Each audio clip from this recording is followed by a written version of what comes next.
Speed, endurance, power. Yet his wild spirit burns bright.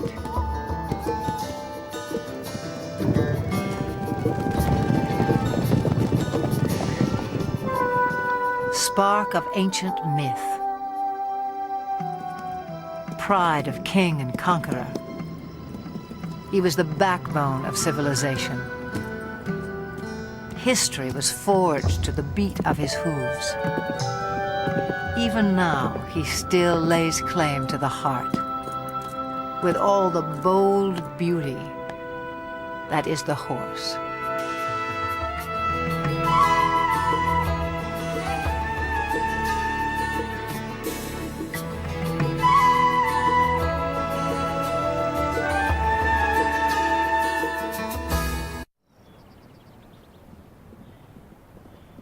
Summer sets off fireworks in the mountains of southern Montana. Spurred by heat and hunger, wild horses converge on the cool green heights, and sparks begin to fly.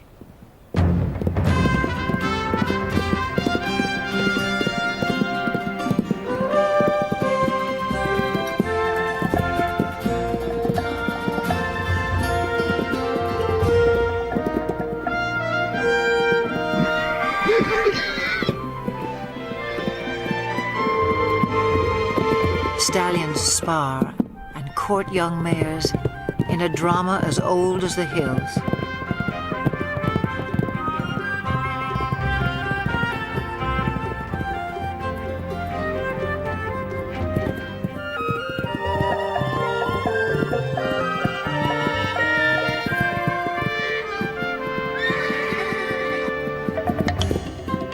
The Mustang has become a symbol of the American West. But some say he's a newcomer to these parts, even a trespasser. The truth is tangled in the long and winding history of his kind. It began some 60 million years ago in the forests of North America. Living on leaves, a creature the size of a fox walks the underbrush on padded toes. In time, forests give way to grassy plains. Legs grow long and toes become nimble hooves in a body built for speed. About 1 million years ago, the first true horses spread across land bridges to Asia and Europe. Their numbers swell, then slowly decline, perhaps due to climate change or the impact of a two-legged predator. To Ice Age hunters, the herds must have seemed inexhaustible, but by 8,000 years ago, horses were extinct in the Americas and dwindling elsewhere into memory and myth.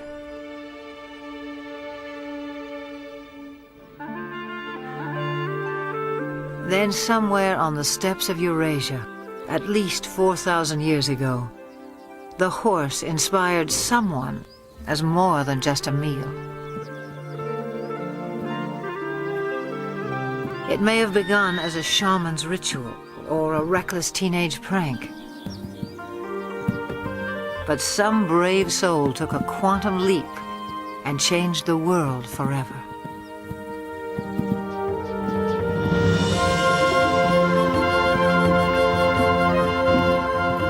The horse utterly changed our sense of distance and speed. He carried us forward in space and time and made our world smaller. Great equestrian cultures arose and thundered across antiquity.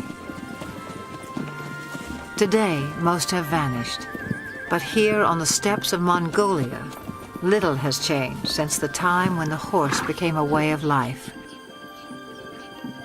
Nomads still measure their wealth in livestock and move vast herds with the seasons.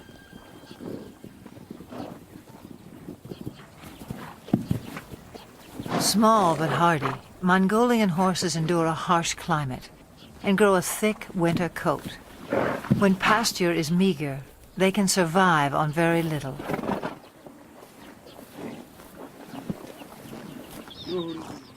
Mongolian nomads also herd sheep, goats, and cows, but horses are their greatest pride. Revered, they are largely reserved for riding, and one other important role. Mongolia's national drink, called arak, is fermented mare's milk. Life in the saddle begins early, in keeping with a local proverb. A Mongolian without a horse is like a bird without wings.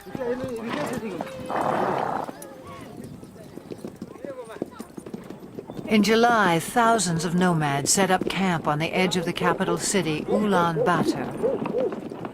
They come to celebrate Naadam, an ancient religious festival. National competitions of traditional sports are held, including 2 days of horse racing. One of the country's top horse breeders, Hang Medic, traveled over a week to take part in what will be his 30th Naadam. From a herd of 400 head, he has brought his 12 fastest horses. Also in tow are his grandchildren. For good reason. Riders must be under 12 to compete at Naadam. Training, however, is no child's play. It's what Hang Medic lives for.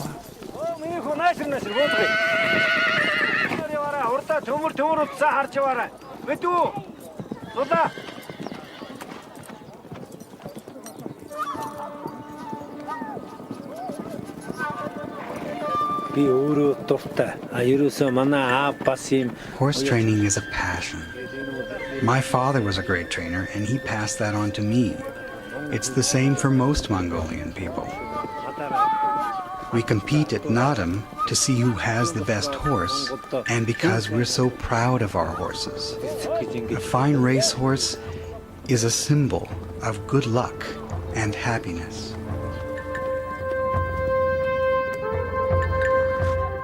On the day of the first race, preparations begin at dawn. Hats and bright silks will help families spot their little jockeys at a distance. The distinguishing mark of a racehorse is a leather tail wrap, always wound clockwise. Forelocks are also bound. Hang Medic enhances the look with a charm bearing Mongolia's national emblem. He has high hopes for this young stallion. With an offering of mare's milk, Hang Medic's wife invokes the sacred powers of nature to bless horses and riders. A circle of incense purifies. A drop of arak protects from harm.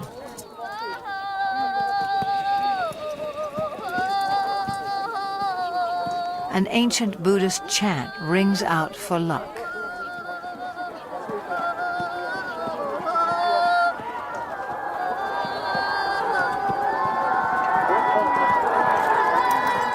Some 500 riders will compete in the first race. Parents on horseback swell their ranks. By tradition, they circle clockwise at a staging area near the finish line.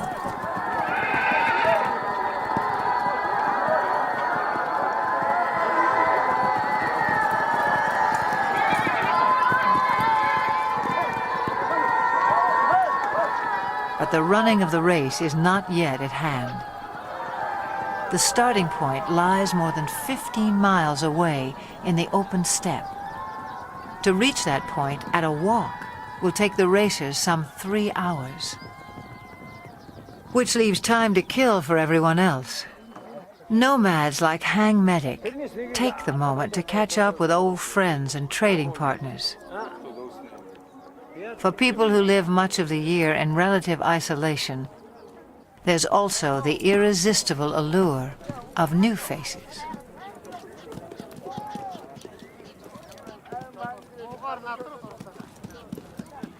For now, small talk belies the drama that's erupting miles away. As 500 horses reach the starting point, and the race begins.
Long before they can see the racers, spectators crowd the finish line.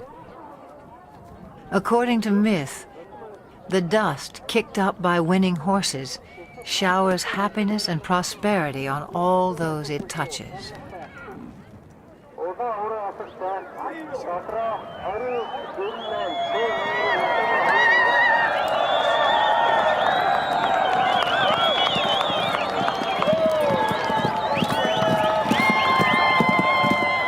Frontrunners have been galloping for nearly 30 minutes. By Western standards, this might qualify as an extreme sport. But these are the descendants of Genghis Khan, who forged the largest land empire ever known on horseback.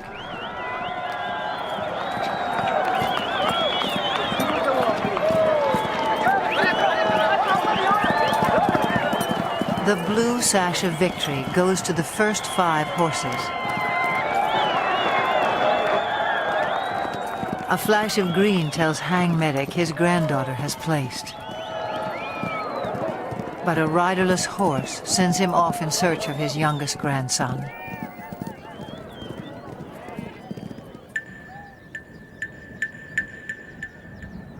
After an initial flurry, racers trickle in for another hour.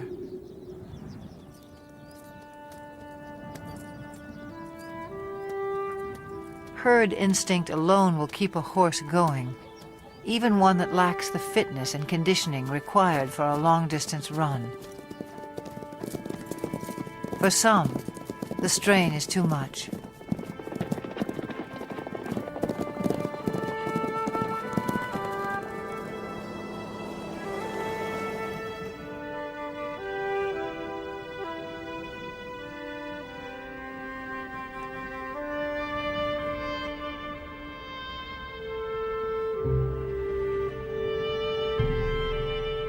When a horse dies on the racetrack, the trainer is dishonored.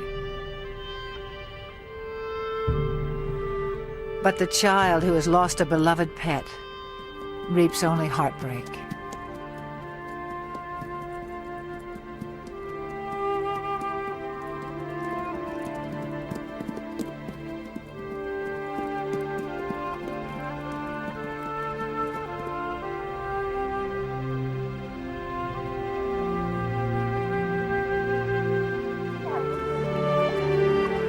A fall near the starting point dashed the hopes of Hang Medic's grandson. His horse is safe, his bruises minor, but his 6-year-old pride will sting until the races are over.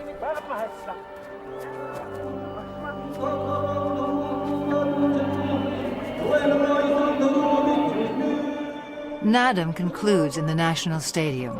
with a parade of champions. Hang Medic is twice a winner. His grandchildren take 2 of his horses through their victory laps.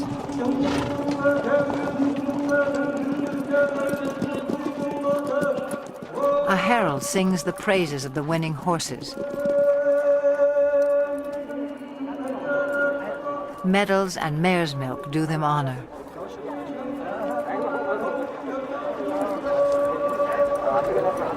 But for each little rider, the highlight is a kiss from the President of Mongolia.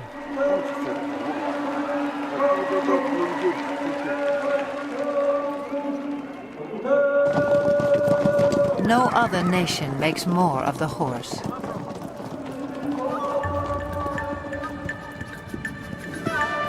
Fiery steed, faithful servant. He is all good things to the Mongolian people. In return, they may succeed in saving the last truly wild horse on Earth.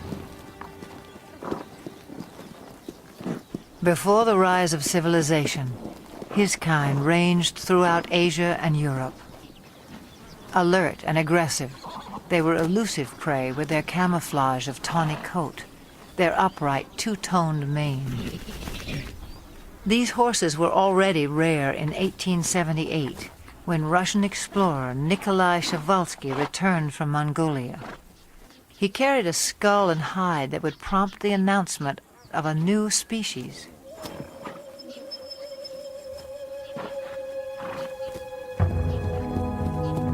In a race for specimens, stallions were slaughtered to subdue mares. Mares were killed to secure foals. Dozens died en route to zoos and animal collectors in the West.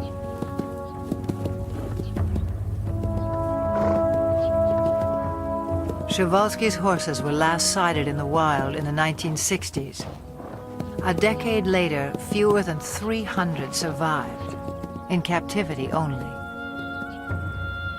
This endangered species was declared extinct in the wild.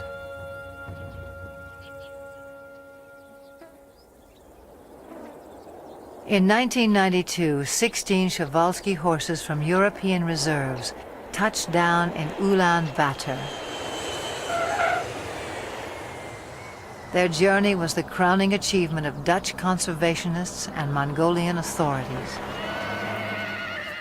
Transports were blessed with mare's milk as the horses arrived at a nature reserve established in their honor.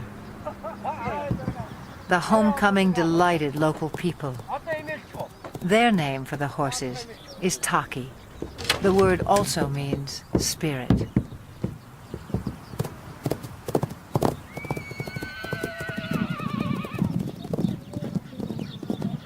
Today, some 80 free spirits roam 120,000 acres under watchful eyes.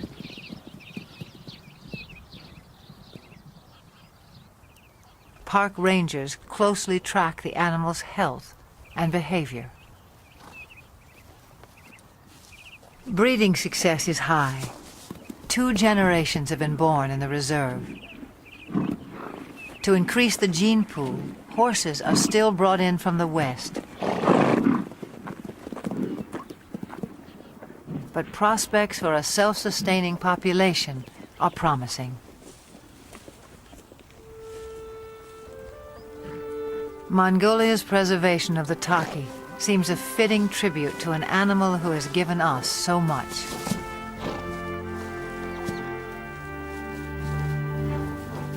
Domesticated, the horse revolutionized our world, but in the process, he was also transformed.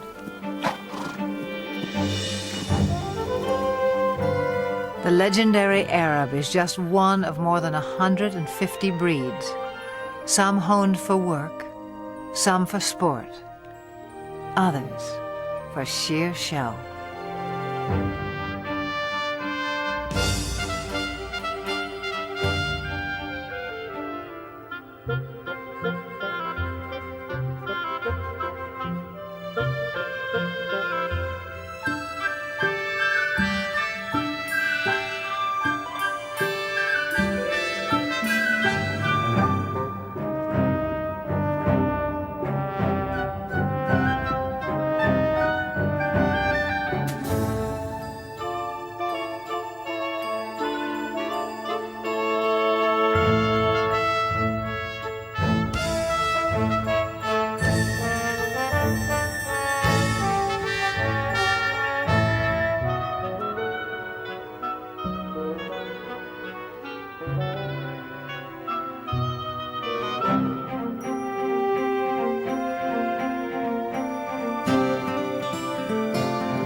The Spanish horse boasts one of the oldest pedigrees.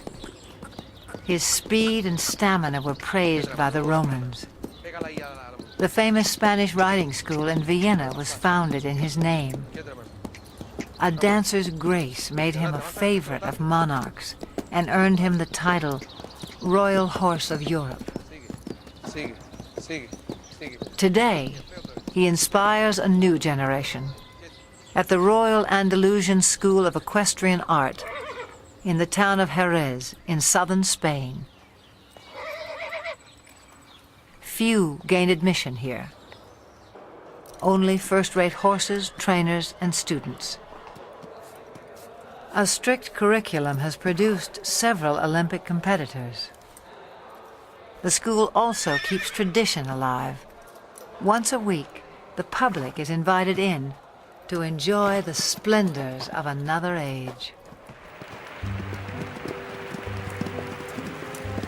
In 18th century costume, riders recreate the height of classical horsemanship as it was practiced throughout the courts of Europe.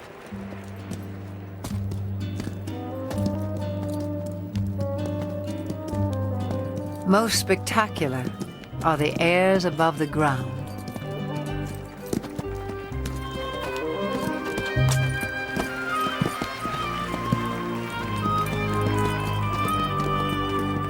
Horses naturally leap and kick when fighting. Centuries ago, cavalry mounts were trained to perform these moves in battle.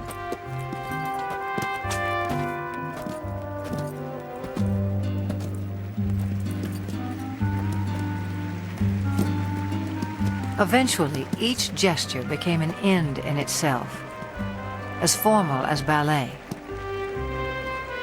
A supreme effort, the capriole demands vertical loft, virtually in place.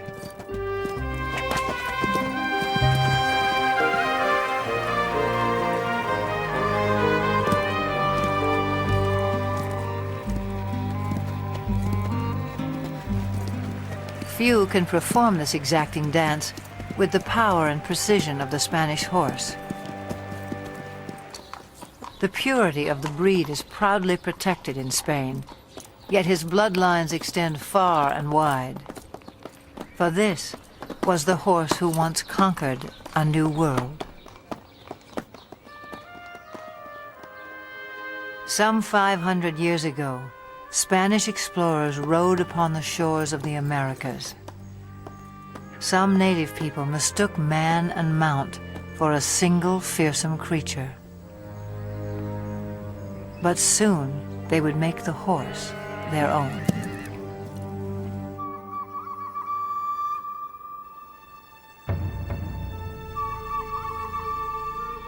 Through stealth and trade, Native Americans embraced the horse.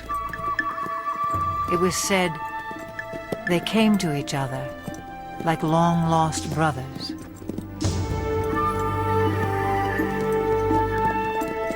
Some called him Sky Dog. He opened vast horizons in this life and haunted their visions of the afterlife. But this cult of the horse would not last. By the 19th century, Native Americans had been robbed of land and livelihood. Their beloved sky dogs were shot or simply set loose. Scores of Indian ponies joined strays and runaways, already thriving in the wilderness. By 1900, over 1 million horses roamed the American West. But not for long. To make way for cattle and sheep, public lands were cleared of animals considered worthless pests. They were slaughtered by the thousands for pet food, fertilizer, and mere sport. In the 1950s, public outcry denounced the abuses. Still, numbers had dropped below 20,000 by 1971, when a federal law was finally passed to protect the wild horse as a living symbol of the pioneer spirit of the West.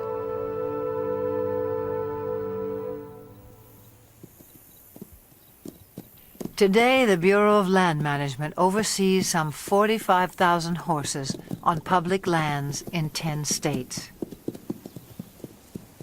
On the Montana-Wyoming border, the Pryor Mountain Wild Horse Range is home to a herd of about 160. Most live in small family groups of several mares, their foals, and a single dominant stallion. His role is to guard his harem and protect his growing offspring.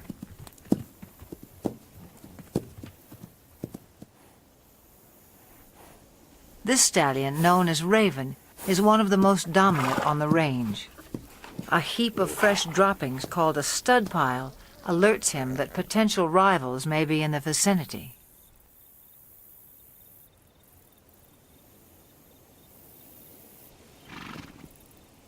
A band of young bachelor stallions prompts Raven to move his family to a safe distance.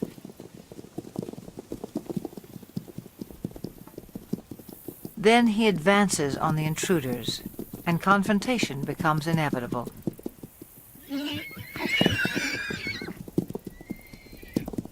Raven may be outnumbered, but at 10 years old, his maturity and experience give him the advantage.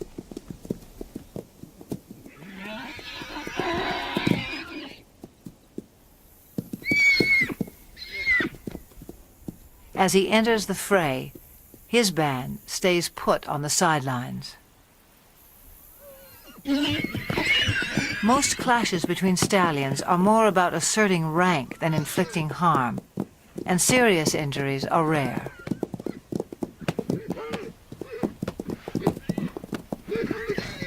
In the end, the bachelors move on unscathed but chastened, and Raven returns to his mares.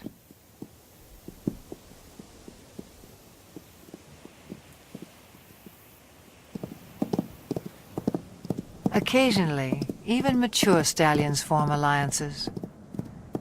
A stud named Starman acts as a subordinate or lieutenant stallion to Flash, who has a mare and foal of his own. Flash tolerates Starman's presence, but allows him no access to his lone mare.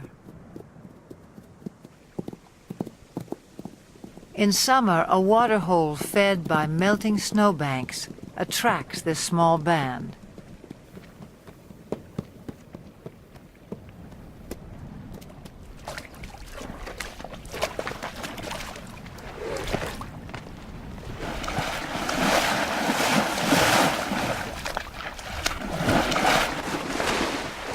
The mare enjoys a soothing mud bath, while her 3-month-old foal plays with the idea. But for now, the water holds no appeal for Flash's lieutenant stallion. Starman picks up the scent of another mare and sets off in hot pursuit. The mare's yearling son tries to intercept Starman, but fails to impress such a mature stallion.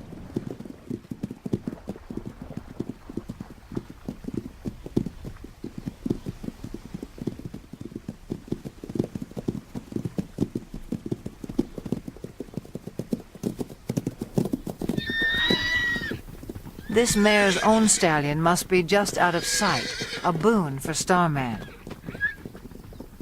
Still, she rejects his advances.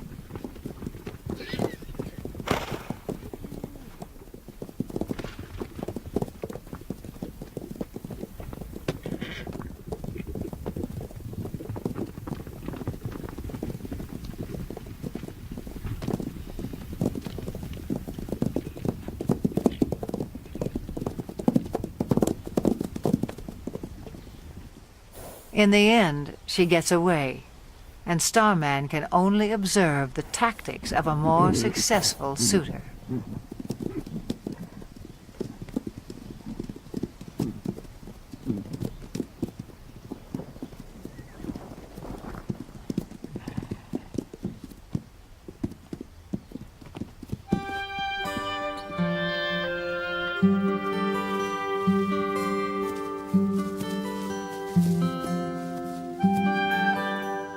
At times, the Pryor Mountains seem heaven on earth for horses. Though much of the terrain is arid and winters are harsh, summer pastures can be glorious.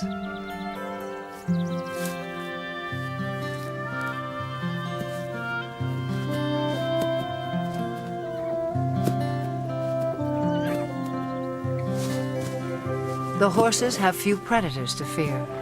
Most were eliminated by ranching and land development.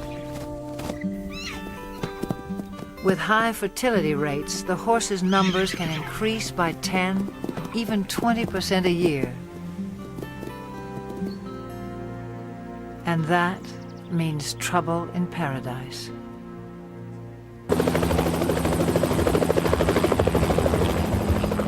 In the last 3 decades, the Bureau of Land Management has removed more than 100,000 wild horses from the range. The roundups are intended to protect public lands from overgrazing and ensure the health of the herds.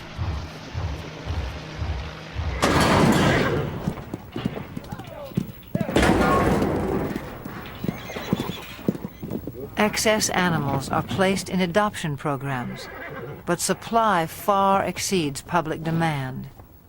Horses deemed unadoptable live out their days in holding pens. Even now, the fate of America's wild horses remains an open-ended question.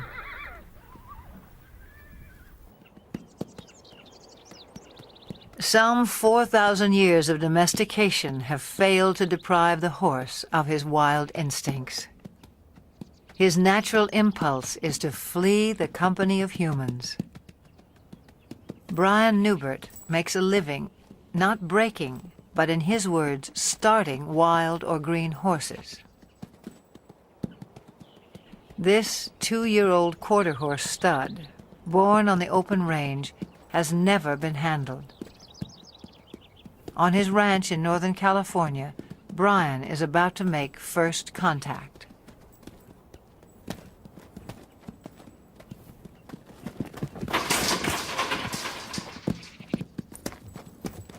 Brian will chase the horse until he turns to face his pursuer. The goal is capture the animal's attention and keep it. I'll ask again. Good. Now let's see if he leaves with his hindquarters or if he leaves with the whole horse. See, here's the first little part is going to happen here in just a second, I think.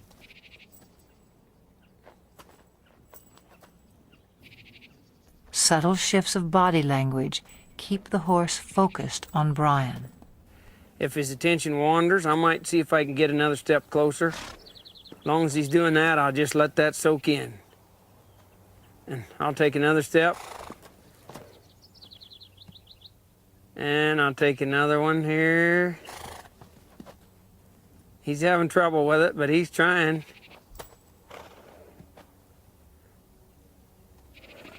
He's gonna have to leave here pretty soon. And I'll try to direct him back. There, he adjusted in the rear quarters. That's what I'm gonna need here.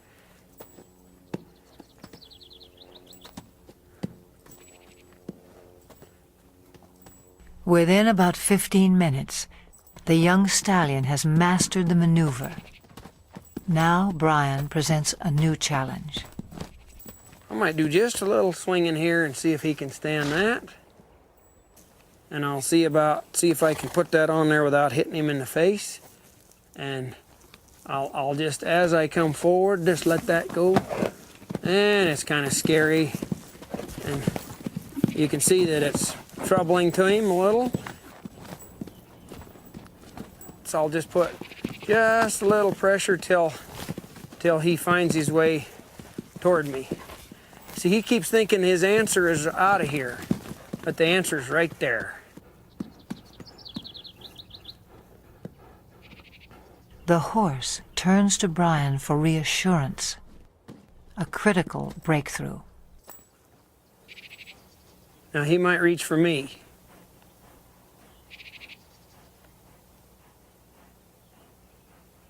Let's see if he come in here. I'll see if I can get another half a step without scaring him. See how he's reaching for me?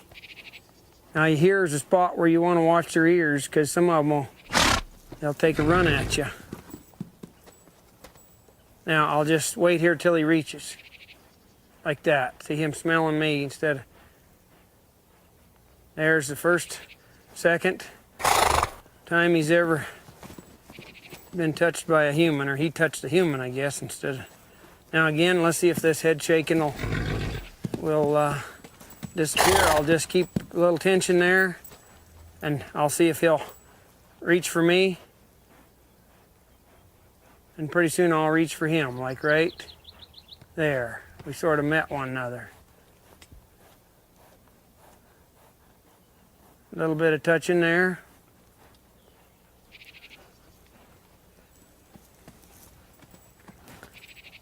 A little bit more here. See, he's finding out he can touch me and reach for me now. In a horse, there's a spot in there where they can just turn loose emotionally. You can see in their eye and their face a change that comes over them. And they'll begin to drop their head and their eyes will soften, and you can just see that they're beginning to trust you. And then you can move right on and really advance then. I'll get my weight shifted back. He's feeling a whole lot better about things now. He's finding out I can touch him and he won't get hurt. Less than half an hour after the first touch, Brian tests the saddle. It's kind of important to swing this on so that it doesn't hit him.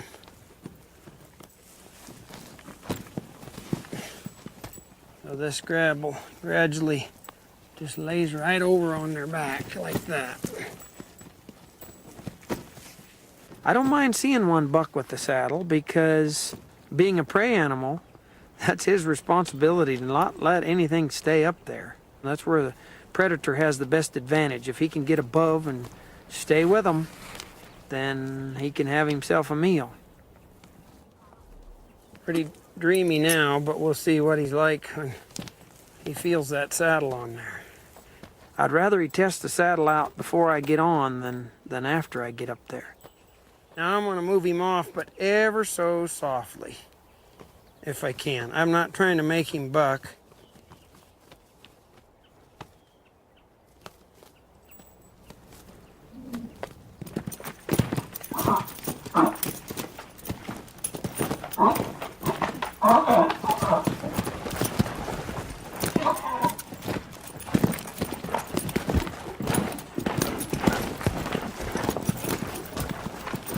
Okay, maybe I'll give him a little consoling. Did you get scared, Bolly?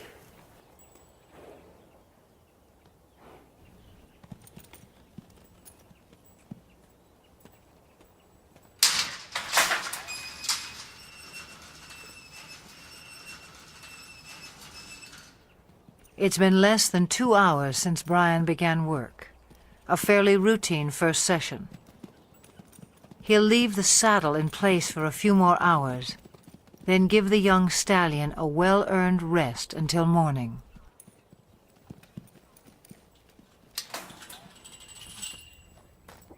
Yesterday's fear gives way to recognition and trust. Today will be another turning point. Social animals feel safest in a group. As a comfort to the young stallion, Brian has corralled several other horses.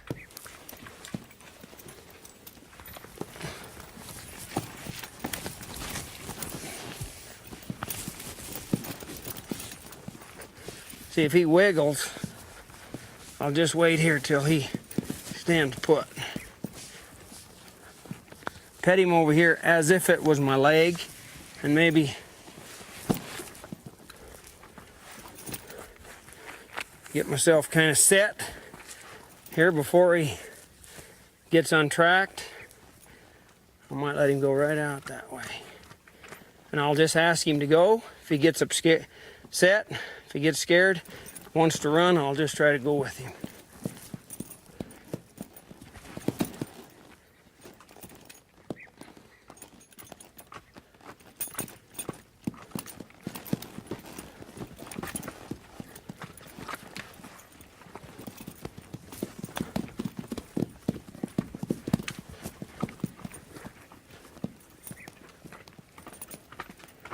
People ask me about this new way of working with horses. As far as I know, it's been around as long as there's been horses and man interacting with one another. I don't know how the first man could have ever got on a horse for the first time without having something working for him.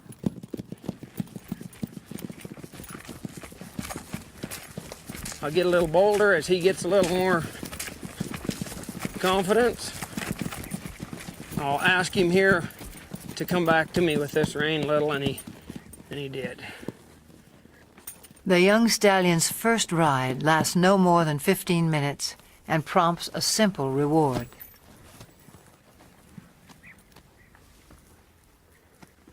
Hey, kid. This just kind of soothes them sometimes. Give them a little hugging. This is a place where a lot of them just can't stand you have you that close. And if you can show them that it's okay to be this close, why, it's a real relaxing, soothing kind of thing for them. They really have to trust you.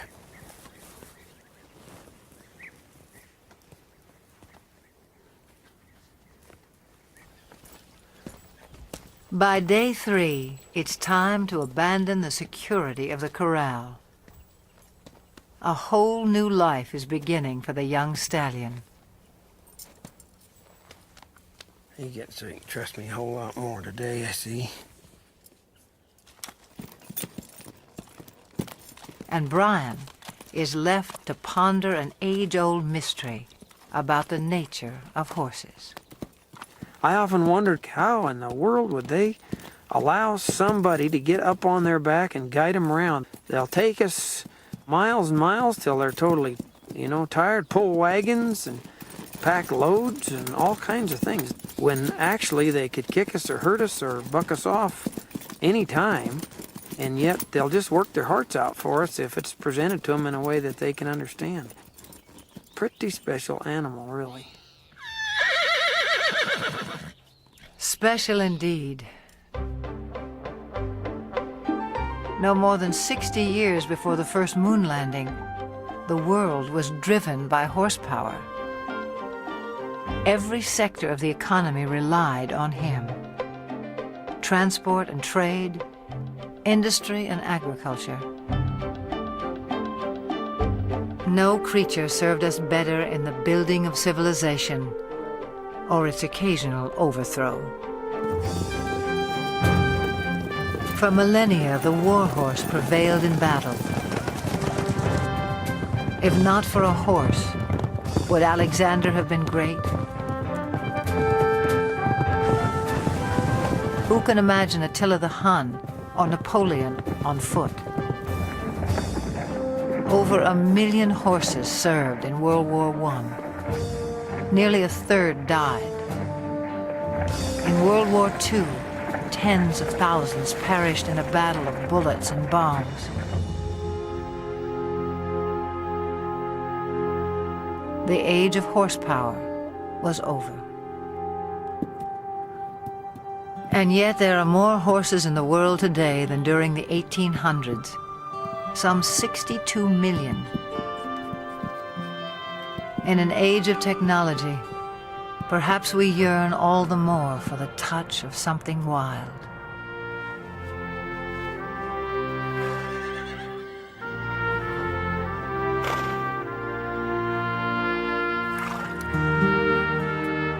The horse is no longer changing our world, but he can still change lives, one at a time. In central Georgia, Carol Woolley has loved horses since she was a child. In 1995, a friend told her about an old school horse who had seen better days as a fox hunter and jumper. His name was Carousel, and he needed a home. Carousel was in his mid to late 20s, a little lame, about 100 pounds overweight. He was a little sway back, just a good, quiet lesson pony. You like a goodie? Carol took good care of him. Local children rode him. Soon, Carousel was a favorite. In 1996, 2 weeks after the Summer Olympic Games, the Paralympics came to Atlanta. Some 3,500 athletes attended. For the first time, equestrian events were included. 16 nations sent teams. It was up to event organizers to provide horses for 62 athletes with a wide range of disabilities.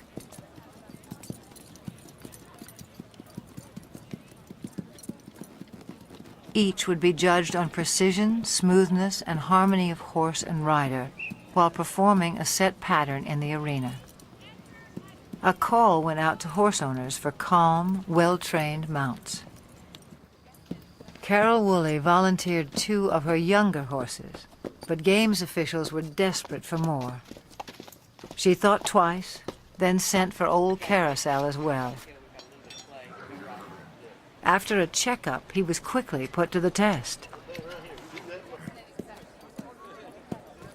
Later in the day, they called him for Denmark, and I met Britta Anderson, who's a very small woman in a wheelchair, and I thought to myself, there's no way she's going to ride this pony. She spoke English quite well, and I asked her, have you ever fallen off a horse? And she smiled and looked at me and said, many times. Far from falling, on the day of competition, Britta and Carousel took Carol by surprise. Anderson of Denmark. Anderson. Britta and Carousel made a connection. He knew exactly what she wanted, and she knew how to get the most out of him. And he loved her. I'm still not sure how she did it, but they were just a perfect match.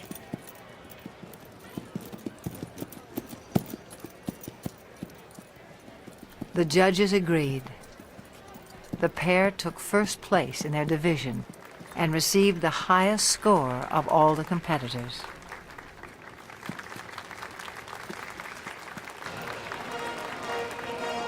From Denmark, Britta Anderson, riding Midland's Carousel, owned by Carol Woolley. When they won the gold medal, it was this little pony and a horse trainer from nowhere and a world-class rider. And the thought that they actually won that gold and they earned it, it was probably one of the high points of my life.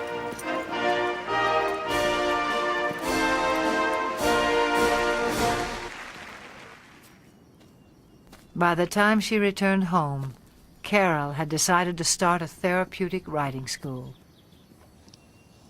Would it be easier if you face the other direction to get off? I think so. Horseback riding can improve balance and muscle tone, as well as a sense of independence and self-esteem in people with all sorts of disabilities. For Carol, there's no greater reward than to see someone like 13-year-old Sarah take her first ride. We got you now, kid. You're riding, kid. You're riding. When you take a child out of a wheelchair and put him on a horse, he's immediately taller. The walk of a horse mimics the same movement you get to actually walk on your own legs. It gives them a freedom of mobility. It gives them control over something that they may have never known before. They can control where they're going.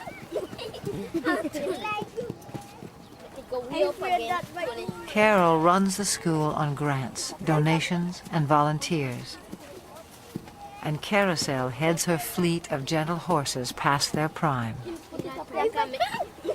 In August of 1998, at a regional show for riders with disabilities, Carol decides to send Carousel into the arena one last time. 9-year-old Sean Donaldson, one of Carol's top students, has never competed before. It's a breathless moment for his parents. Make the old man proud. He got a good horse on him, though. Knows what to do.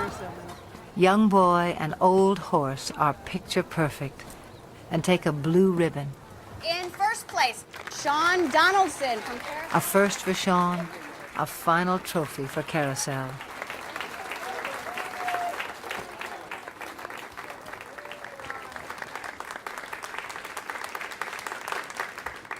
The competition concludes with a ceremony.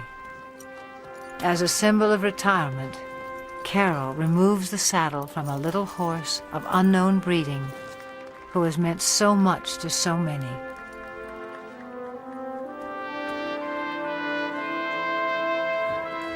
To him go the full laurels of a champion. He was quite calm, stood through everything. He halfway, I think, understood that we were doing an honor to him. I was a little surprised that he didn't mind us putting flowers on him. He acted like, well, those were his flowers, this is fine. I think he enjoyed it, really. He wasn't just an old sway-backed horse with a gray face. He was everybody's dream of a horse.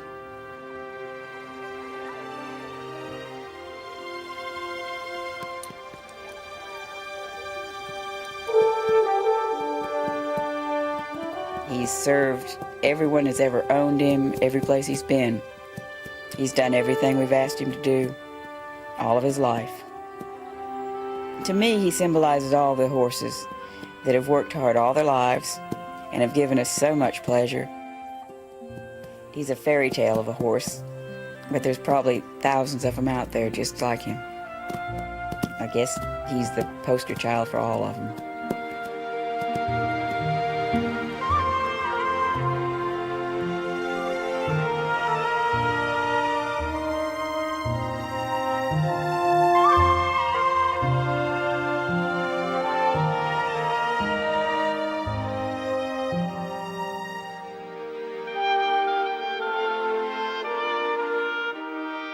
For all they have done for us, for all that they are, may they always have green pastures, each and every one.